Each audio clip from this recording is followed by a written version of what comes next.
what's happening, guys? Now, we've been wondering for quite a while whether the Amazing Spider-Man 2 the video game will actually spoil the movie events or not. Now, we do know that the game is kind of following the events of the film, but with the alternative take on the actual story, which means that Electro Goblin is in the game, but the story will be a little bit different. And it's not actually the events after the film like the first game, it basically the game plays alongside the events of the film with the alternative take. Now, just recently, while answering the questions over the PlayStation blog website, there was this question whether there are any spoilers in the game for the film. Now, of course, for quite a while we've been wondering, for example, the story of Gwen Stacy, whatever happens with her in the actual film.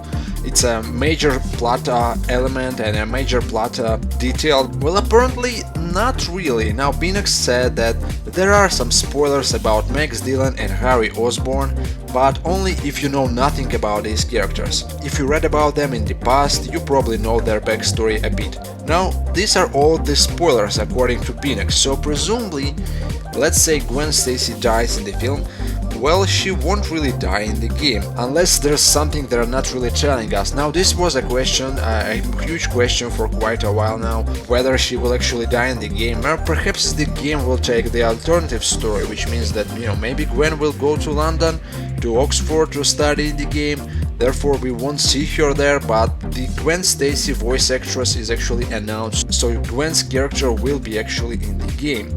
Now, that's very interesting.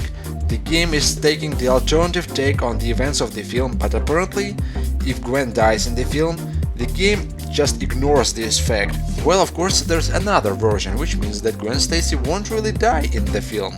Now, that would be quite a surprise, therefore, the game, she's alive in the game as well, same goes for the film. Also, Beenox revealed some small details about the costumes. Now, we've been told that overall there are 15 costumes in the game from the escapist interview.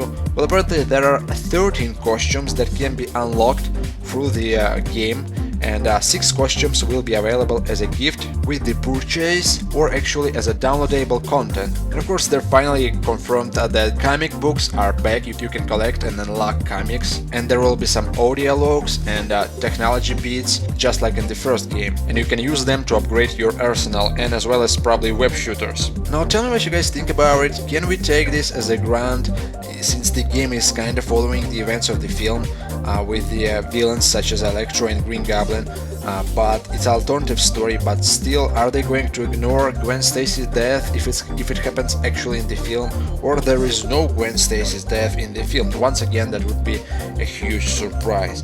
Tell me what you guys think down below. Thanks for watching, and I'm off for now.